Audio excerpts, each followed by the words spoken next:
Just tell us, broad stroke overview, how was the Jeb Bush you saw today in this high-profile speech compared to how he was as governor?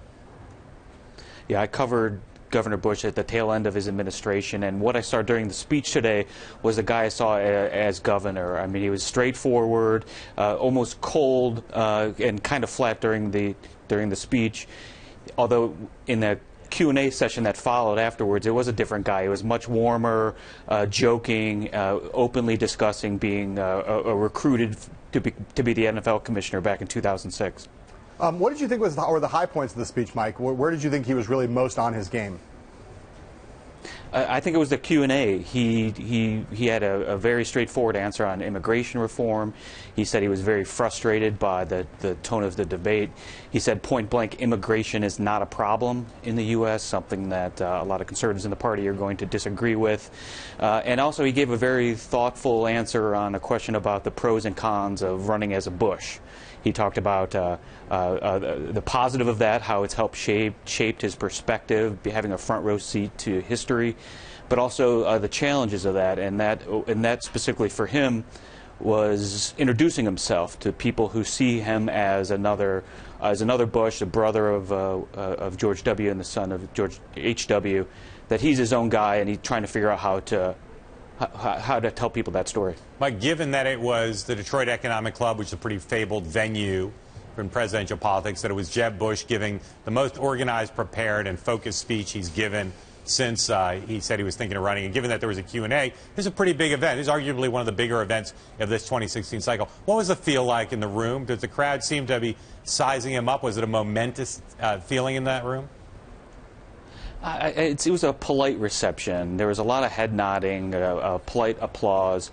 You know, I mean, as specific as Governor Bush got was on his declaration that there should be a 4% growth rate in the U.S., which is about double of what it is now. And there was a lot of belief in that. And I talked to some folks afterwards about whether that's possible, and they were unequivocal yes. With the right leadership, that's easily possible, as guys were saying.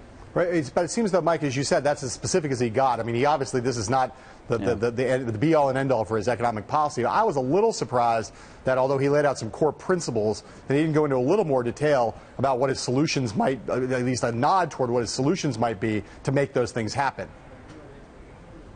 Yeah, I mean, his folks around him were sort of tempering expectations beforehand, saying this is not going to be a 20-point plan on the economy, and it was far from that. I mean, there was a no-point plan on the economy. And Bush said several times through the speech that he's going to, details are for another time. And I think that may have contributed to sort of the flatness of the speech.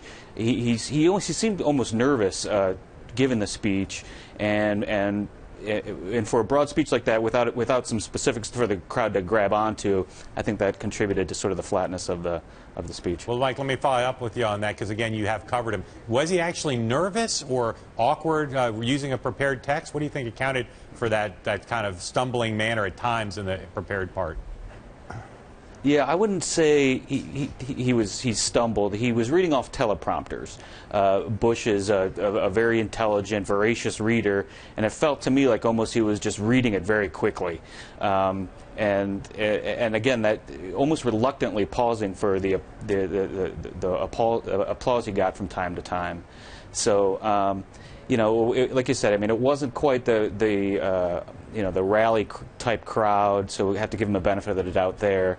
And there was no major gaffes or mess ups throughout the speech. So I know you said you think he did well in the Q&A. Did he seem like pretty well prepared for those questions, or do you think there were any of those questions that caught him a little off guard?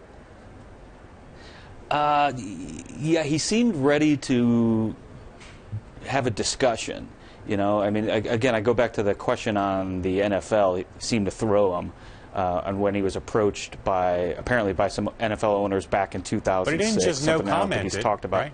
Kind of weird. He could have just said no. Correct. That's what I mean. You know, that's true. And so, like, I think as far as his preparation went, it seemed to me like he was prepared to answer questions as kind of as honestly as he could. Right. Mike Bender at Bloomberg Politics, gentleman in Detroit City today, covering Jeb Bush. Mike, thanks a lot. Good-looking crew neck sweater.